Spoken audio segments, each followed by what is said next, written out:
My name is Steve Gubser. I'm a professor at Princeton University, and I grew up in Aspen from the age of 2 to age 14, and then I went to high school at Cherry Creek High School in Denver, but we returned here every summer.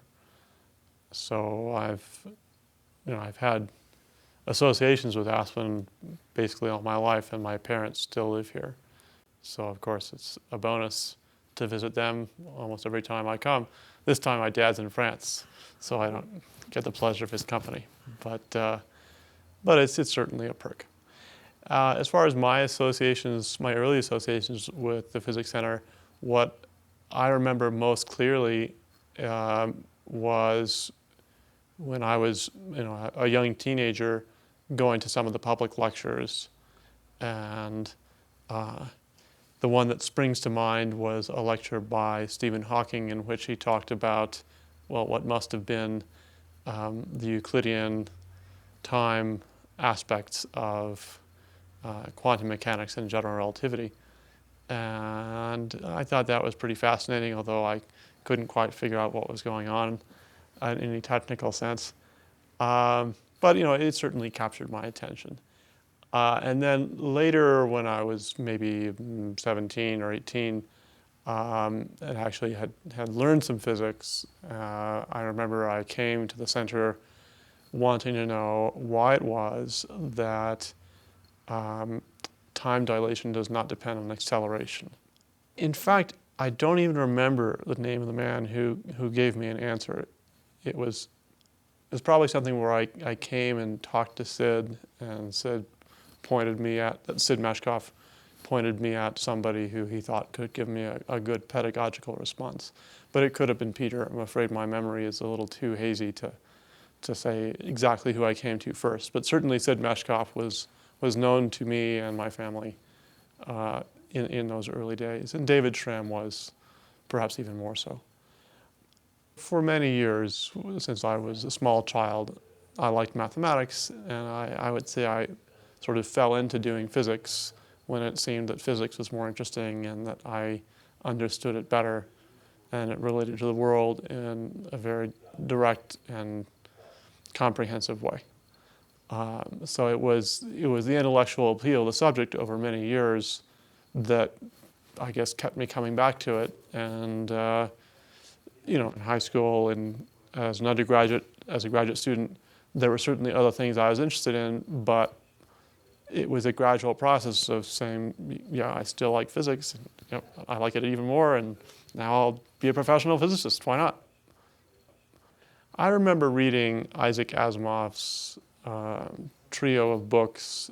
I believe the titles ran something like Heat and Light, and then the proton, the neutron, and the electron, and perhaps there was a first volume on mechanics, and then another book that he wrote on the evolution of stars, and that also touched on black holes. So I think I would probably credit Asimov for bringing to my attention what physics was as a subject, something that attempted to describe everything from the smallest to the largest in mathematical terms. About how old were you when you read Asimov?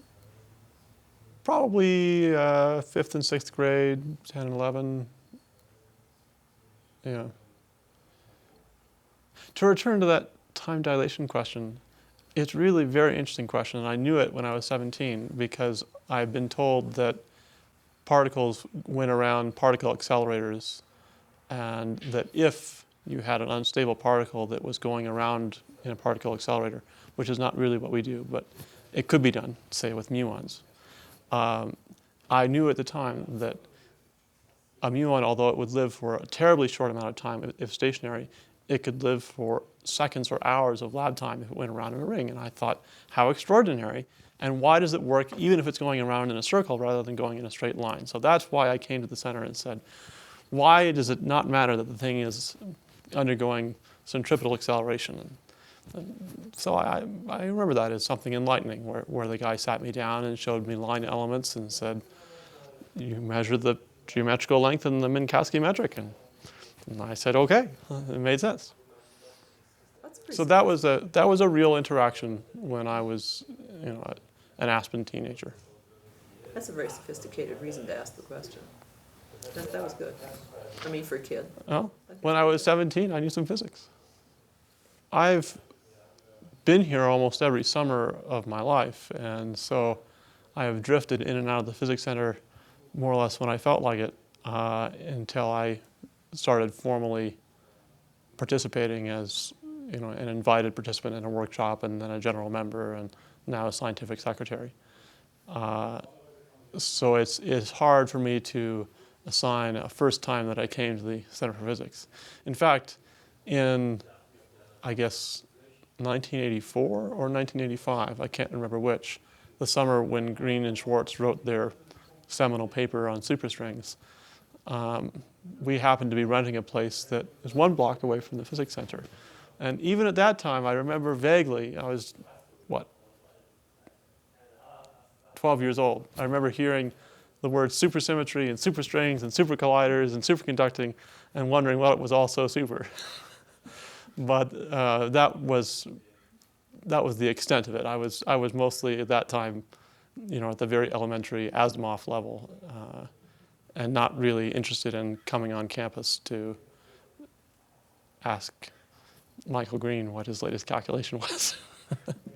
What did you think about the fact that the people that you would hear about in physics were people who did a lot of their work a few blocks away from where you lived?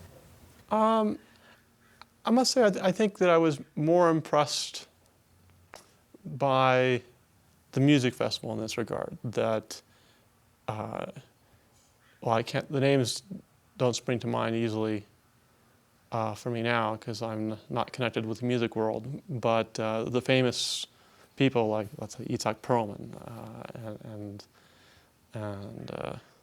oh gosh, what's the pianist's name? Misha Dichter.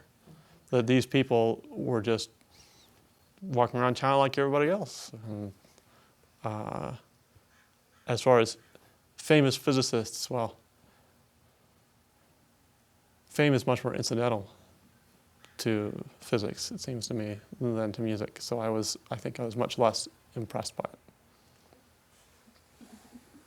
as a child. I don't know whether you can judge whether you have an extra strong connection to the center because it is in your hometown. But do you feel any extra responsibility for taking leadership in the center and keeping it going? Fair question. I'm not sure I have a simple answer. This is certainly a place that I like to come, and on the whole, I do not like to travel. So when I do travel, I just want it to be a place where I can settle down quietly and make myself at home and do some work. And the Center for Physics clearly provides that. If I wind up going to the KITP for similar reasons, then I might be equally happy. But for now, Aspen has certainly provided a great environment. And so, sure, I feel like doing something to keep that going is feathering my own nest. And do you think that it's made a positive impact on your career? And when you say how? That's hard to judge. Have you started any collaborations here?